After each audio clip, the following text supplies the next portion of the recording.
Bonjour à tous, aujourd'hui nous allons essayer de comprendre pourquoi la première campagne d'Italie de Bonaparte est décrite comme l'une de ses meilleures campagnes. Mais avant, un peu de contexte. Nous sommes début 1796. Cela fait 4 ans que la France est en guerre avec une grande partie de l'Europe. Néanmoins, la Prusse et l'Espagne sont sortis du conflit. La France, quant à elle, a conquis la rive gauche du Rhin ainsi que la Savoie et le comté de Nice.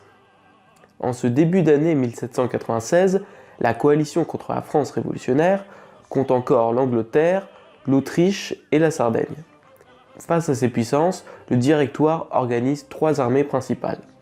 L'armée de Sambre et Meuse, sous le général Jourdan, est forte de 78 000 hommes. L'armée de Rhin et Moselle, sous le général Moreau, est forte de 79 000 hommes. L'armée d'Italie, sous le général Bonaparte, est quant à elle forte de 45 000 hommes. De plus, 2 armées secondaires sont déployées. Face aux Sardes, l'armée des Alpes du général Kellermann est forte de 18 000 hommes. Et face aux Anglais, aux Chouans et aux Vendéens, l'armée des côtes de l'océan du général Hoche, forte de 15 000 hommes. La stratégie du Directoire est de contraindre l'Autriche à la paix par l'action des grandes armées des généraux Jourdan et Moreau, tandis que l'armée d'Italie, plus faible, a un but plus limité. Dans l'immédiat, contenir les Sardes, fixer des forces autrichiennes et prévenir des tentatives de débarquement anglais sur les côtes de la Provence.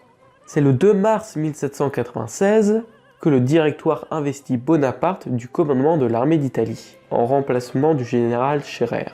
Le général Bonaparte dispose d'un plan qu'il a confectionné depuis 2 ans, puisqu'il a participé à des opérations sur ce front en 1794. Bonaparte veut faire accepter la paix au roi de Sardaigne, conquérir la Lombardie, détruire l'influence de la maison d'Autriche dans le nord de l'Italie, puis s'emparer des gorges de Trente, pénétrer dans l'intérieur du Tyrol, se réunir avec les armées du Rhin et obliger l'empereur à conclure une paix qui réponde aux attentes de la France.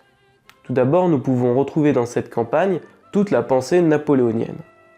Tout d'abord, Bonaparte prend l'initiative. Comme vous le savez, Bonaparte préfère attaquer plutôt que défendre. L'attaque permet ainsi de prendre l'initiative sur son adversaire et l'oblige à réagir à son attaque. En effet, la surprise de cette attaque rend les plans stratégiques de l'adversaire complètement obsolètes. Mais Bonaparte, pour rendre ses attaques le plus efficaces possible, décide de concentrer ses forces sur un point donné. Ensuite, il y a la manœuvre en position centrale.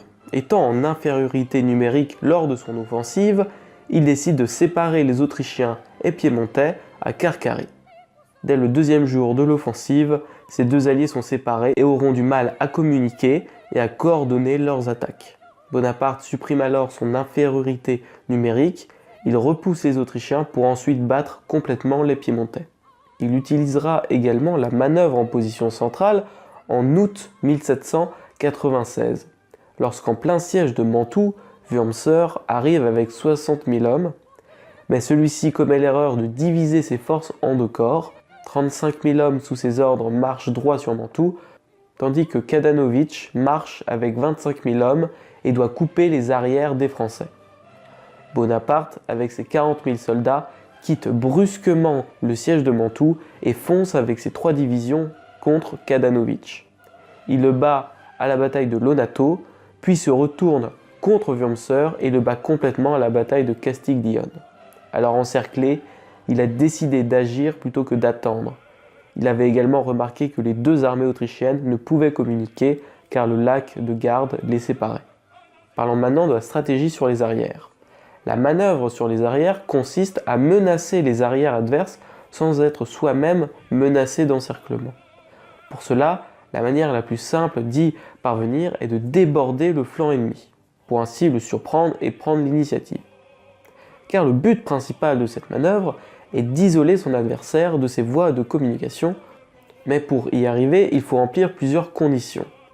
Tout d'abord, il faut connaître la position de l'ennemi. Ensuite, créer une diversion, puis rester discret dans ses mouvements, tout en étant rapide, pour ainsi encercler l'ennemi sans qu'il ne s'en rende compte. Bonaparte va également s'exercer à la politique. En effet, cette domination militaire lui permet aussi une domination politique. Malgré son simple grade de général, c'est lui qui va conclure des armistices, faire de la diplomatie et totalement réorganiser le nord de l'Italie. Le Directoire essaiera de limiter le pouvoir de Bonaparte en Italie, mais ce dernier mettra en jeu plusieurs fois son commandement, si bien que le Directoire, craignant qu'il démissionne, lui donnera une totale liberté. Bonaparte aura donc les mains libres pour faire la paix avec le royaume de Piémont-Sardaigne, de Naples, avec le pape et l'Autriche. Il va complètement bouleverser la carte de l'Italie du Nord, en créant la République cisalpine le 27 juin 1797, qui sera la fusion de la Lombardie, du duché de Modène et de quelques territoires de la papauté. La République cisalpine est une république sœur. Bonaparte va ainsi créer des gouvernements provisoires, puis expérimenter plusieurs constitutions dans la plus grande des libertés. La République cisalpine prit le nom de République italienne le 26 janvier 1802, puis de Royaume d'Italie le 17 mars 1805. C'est grâce à cette campagne que Napoléon va se faire connaître aux yeux des Français.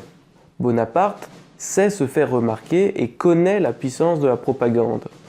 Il va ainsi, dès le début de la campagne, mettre en avant les exploits de son armée et par la même occasion, les siens. Pour maximiser l'influence et le poids de ses victoires, il crée en 1797 3 journaux. C'est le journal La France vue de l'armée d'Italie qui doit le faire connaître en France et ainsi servir l'étincelle de sa haute ambition. Bonaparte va donc entourer de publicité chaque rapport qu'il envoie au Directoire. Il envoie aussi Junot rapporter les nombreux drapeaux et œuvres d'art à Paris. Ces cortèges doivent mettre en scène la puissance du général. Partout dans la capitale, on ne parle plus que de lui, de ce Bonaparte qui repousse l'ennemi toujours plus loin. De plus, les généraux du front allemand ne remportent aucune victoire. Bonaparte est alors considéré comme un grand général de la République. Si jamais vous voulez en savoir plus sur la première campagne d'Italie de Bonaparte, sachez que j'ai fait un cours à ce sujet qui s'appelle De Montenotte à Lodi et qui vous apprend tout ce qu'il faut savoir sur cette campagne. Je vous mets un lien dans la description et sur ce, je vous dis à la semaine prochaine.